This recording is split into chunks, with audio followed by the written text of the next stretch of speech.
Am I the jerk for not wanting my boyfriend to live with me? This question has been nagging me for days, and now I want to share my story. Maybe you can help me figure it out. Let me start by introducing myself. I'm 30 years old, and I've built a life I'm proud of. I live alone in a cozy apartment with my dog, and I pay all my bills on my own. Independence isn't just a lifestyle for me, it's who I am. My boyfriend, on the other hand, is 25. He lives with his father and brother, sharing responsibilities in their household. We met at work and hit it off quickly. With similar schedules, it felt easy to spend time together. Despite our differences in living situations, the connection was undeniable. He's kind, charming, and attentive. Everything I thought I wanted in a partner. But recently, something's shifted. It started with small things, like him staying over a few nights a week. I didn't think much of it at first. It was convenient for him, given that I live closer to work. But soon, a few nights turned into weeks.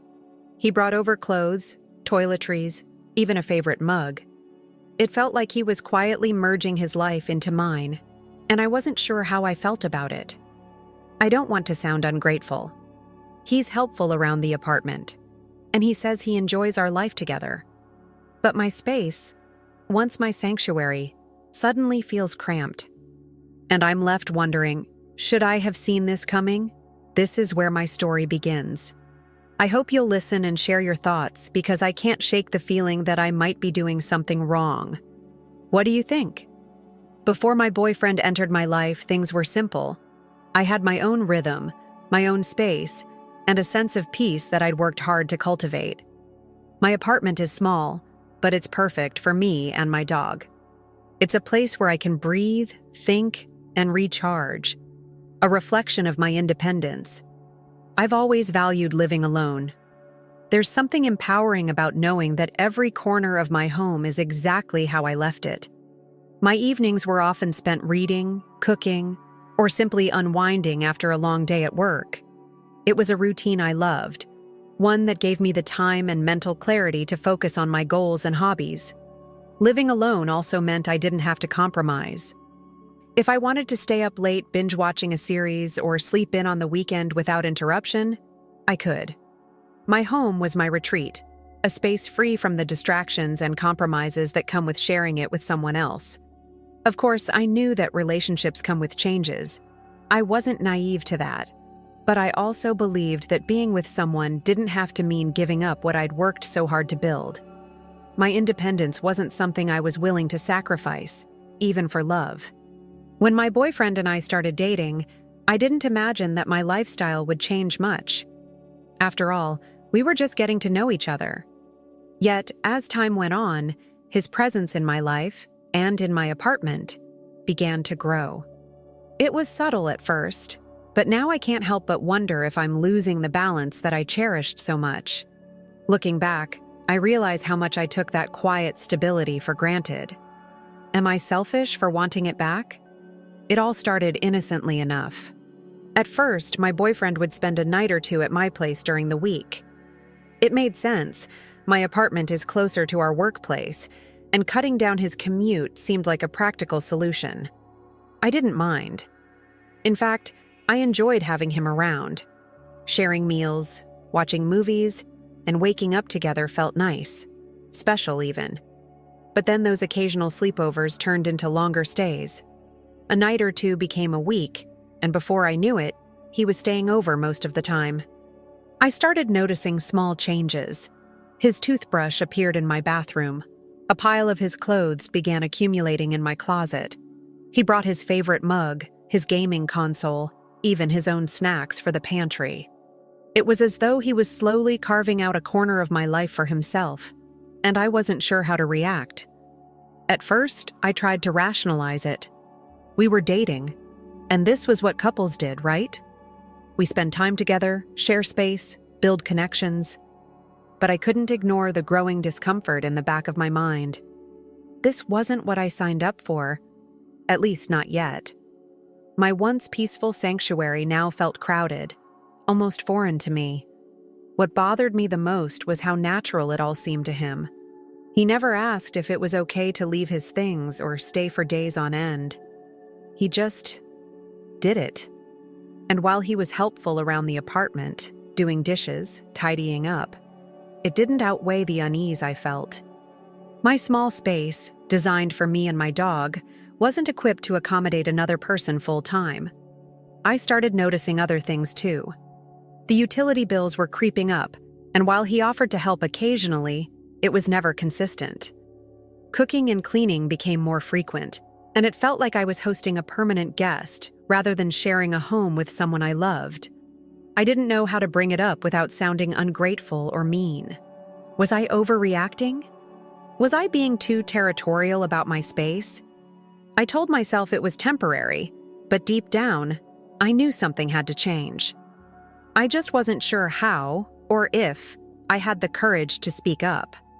Eventually, the growing tension reached a point where I couldn't stay silent anymore. One evening, as we sat on the couch, I decided it was time to address the issue. I started carefully, explaining that I valued our time together but needed my space back. My apartment was small, and having someone there constantly, no matter how much I cared about them, was becoming overwhelming. His reaction was immediate and intense. He looked at me like I'd just delivered the worst news he'd ever heard. "What do you mean you need space?" he asked, his voice rising slightly. "We're in a relationship. Isn't this what people in love do?" I stayed calm, trying to explain that I wasn't asking to end things or push him away. I just needed my home to feel like mine again. He didn't seem to understand. His frustration quickly turned to anger. He accused me of not caring about him as much as he cared about me, of not wanting to take our relationship seriously. "This is a step backward," he said. "How can we grow if you're shutting me out?" I felt cornered, as though my request for a little breathing room was somehow a betrayal.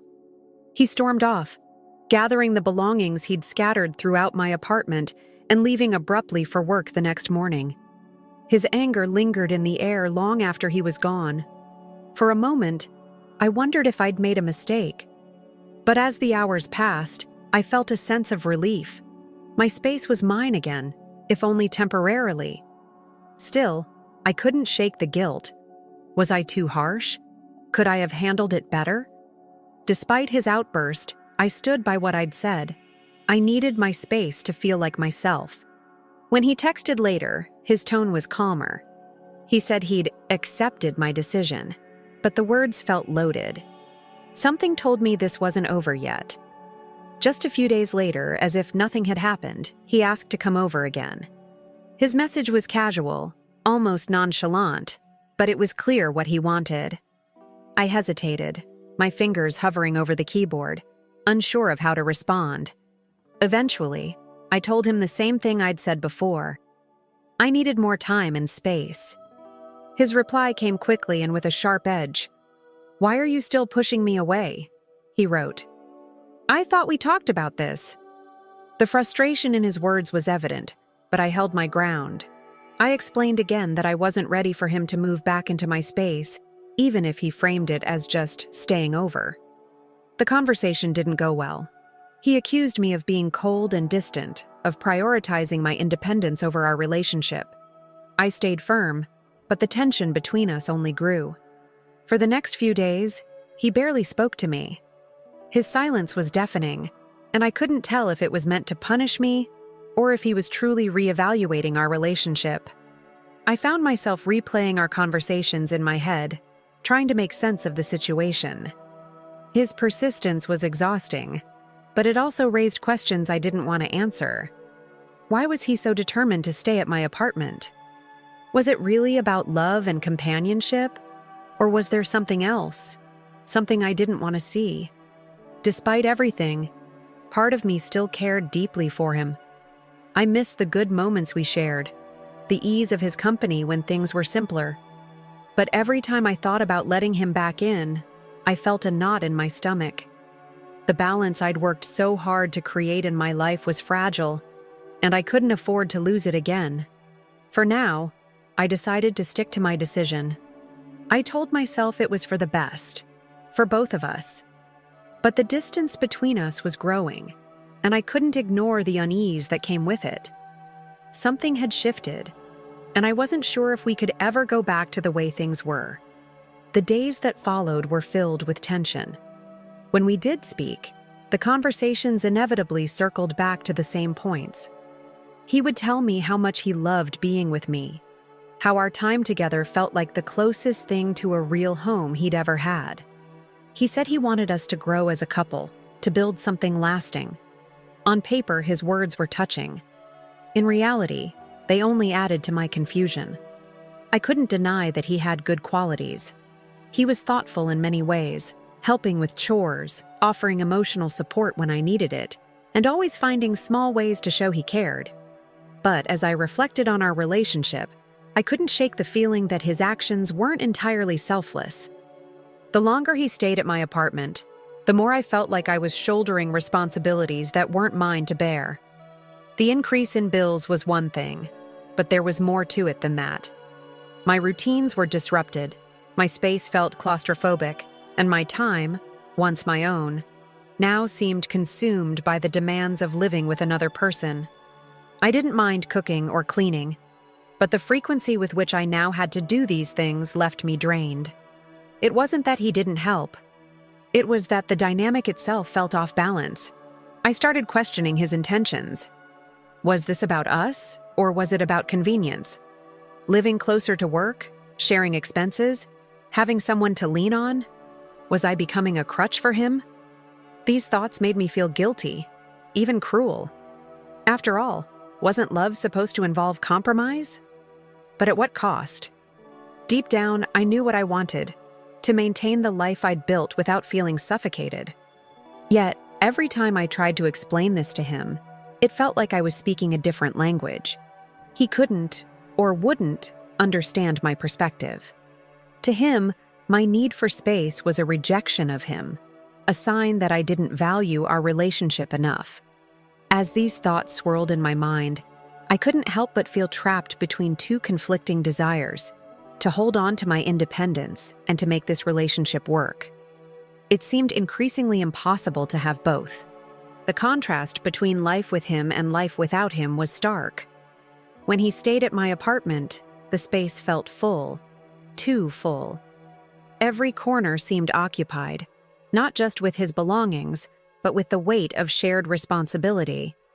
My once peaceful routines were replaced by the constant need to coordinate meals, clean up, and adjust to another person's habits. Even with his help around the house, the dynamic felt burdensome. Without him, the difference was immediate. The apartment returned to its quiet, orderly state. I had time to breathe, to think, to simply exist without interruptions. My evenings felt longer, unstructured in the best way. I could sink into a book, take my dog for a leisurely walk, or enjoy the silence that came with living alone.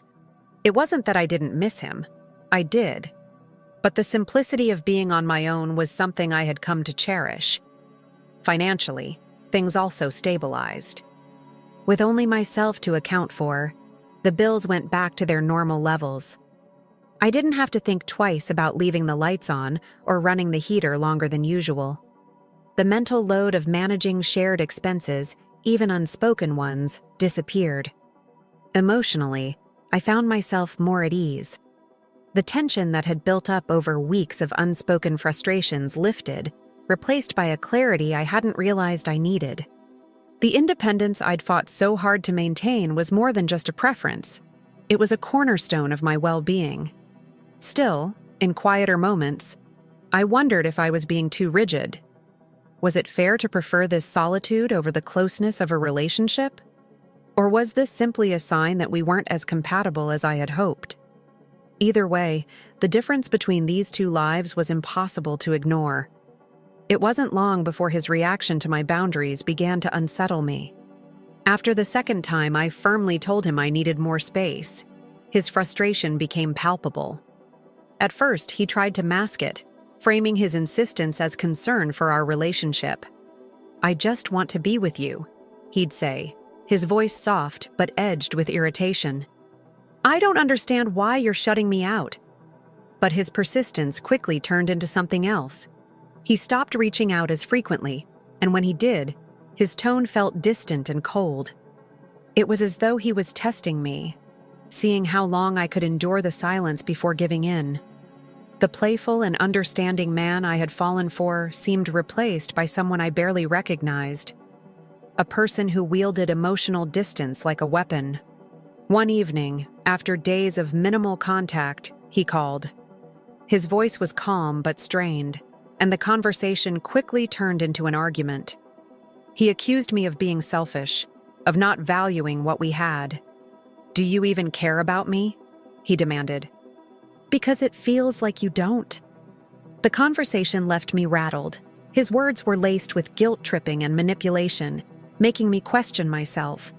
Was I being unreasonable? Was I pushing him away for no good reason? But as much as his words stung, I couldn't ignore the growing discomfort I felt around him. His inability to respect my boundaries was becoming a red flag I couldn't ignore. Then came the moment that truly shook me. He showed up at my apartment unannounced one evening, insisting we talk in person. I was caught off guard, unsure of how to handle the situation. He wasn't aggressive, but his presence felt overwhelming, almost invasive. "You're not listening to me," he said, his voice trembling with frustration. "Why are you making this so hard?" That encounter solidified my fears. His reactions weren't just about love or wanting to be close. They felt controlling. I began to wonder if his insistence on staying in my space was less about building a future together and more about his own need for stability and convenience. Whatever the reason, I knew I couldn't keep ignoring these signs. Something had to change.